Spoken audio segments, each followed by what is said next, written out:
Welcome to the League of Legends Champion Spotlight, featuring Syndra, the Dark Sovereign.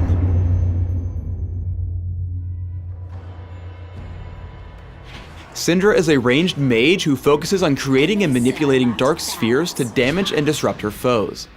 When played to perfection, Syndra can take out her enemies without even taking damage back. Syndra's passive is Transcendent. All of Syndra's basic abilities gain a unique bonus at rank 5. Dark Sphere damages enemies in a small area and creates a dark sphere that remains for a few seconds. At rank 5, Transcendent causes Dark Sphere to deal bonus damage to champions. As Syndra's primary damage tool, I recommend maxing Dark Sphere as soon as possible. Force of Will picks up one of Syndra's Dark Spheres, an enemy minion, or a neutral monster. For the next few seconds, Syndra can reactivate Force of Will to toss her victim, damaging and slowing all enemies where it lands. At rank 5, Transcendent increases Force of Will's slow duration. For increased damage and slowing, Force of Will is a must-have by early levels and is worth maxing second. Scatter the Weak damages and knocks back all enemies in a cone. Syndra's Dark Spheres are also knocked back, damaging and stunning enemies they hit.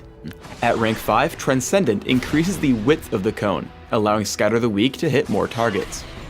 For its great utility, take a point in Scatter the Weak early.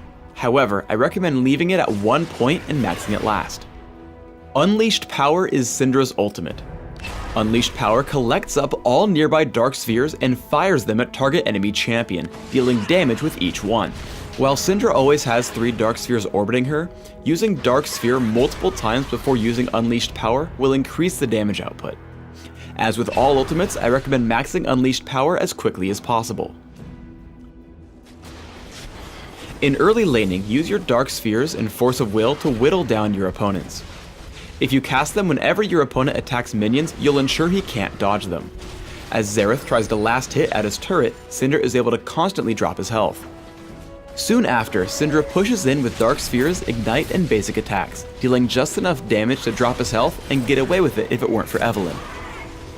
Syndra's level 6 burst is exceptionally high. While trading blows with Xerath, Evelynn comes in to gank.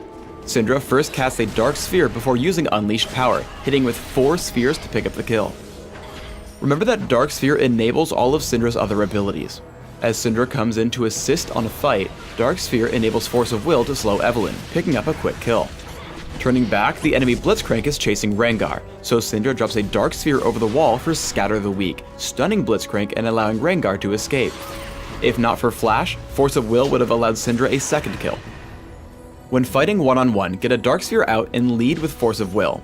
The slow makes it easy to land Scatter the Weak for a stun, leading to another Dark Sphere. An immediate use of Unleashed Power and Ignite drops Xerath extremely low, allowing Syndra to flash for the kill with Dark Sphere.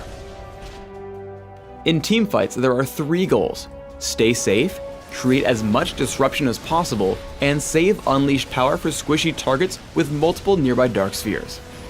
After taking down Rengar with standard abilities, Syndra turns to fight the enemies coming from the left. Force of Will slows down Blitzcrank before Unleashed Power deals immense damage to Evelynn, picking up another kill. Turning back to Blitzcrank, Dark Sphere into Force of Will sets up an easy stun with Scatter the Weak, making the chase an easy one as the rest of Syndra's team focuses down to pick up the kill. In one final fight, Dark Sphere into Scatter the Weak initiates on Blitzcrank. An immediate Force of Will slows him down, but a premature Unleashed Power should have been saved for later. As Blitzcrank chases down, Force of Will and Dark Sphere keep him away and set up for an easy stun with Scatter the Weak. The stun makes Dark Sphere easy to land to grab the kill. Syndra runs over as 2 more kills are cleaned up before her attention is turned to Jace. Though far away, Dark Sphere into Scatter the Weak locks him up, enabling Syndra's second kill through Force of Will. I recommend building Syndra with a primary emphasis on ability power for damage output, with a few considerations for utility and durability. Try Magic Penetration Marks, Mana Regeneration Seals, Magic Resist per level glyphs, and ability power quintessences. Consider 2109 Masteries, focusing on magic damage and offense, plus mana regeneration and neutral buff duration and utility. I recommend Ignite and Flash for summoner spells, for damage output and maneuverability. For items, try opening with Boots of Speed, Health Potions, and an early Chalice of Harmony. Add Sorcerer's Shoes and rush for Rabadon's Death Cap. Because of Syndra's low cooldowns, Rylight's Crystal Scepter will add a lot of utility before adding more damage through Void Staff and Athene's Unholy Grail. Finally, adding Zhonya's Hourglass will help you survive when focused in fights while adding even more ability power. Thanks for tuning in to the Syndra Champion Spotlight. Please subscribe to the Riot Games YouTube channel above and leave us your comments just below the video.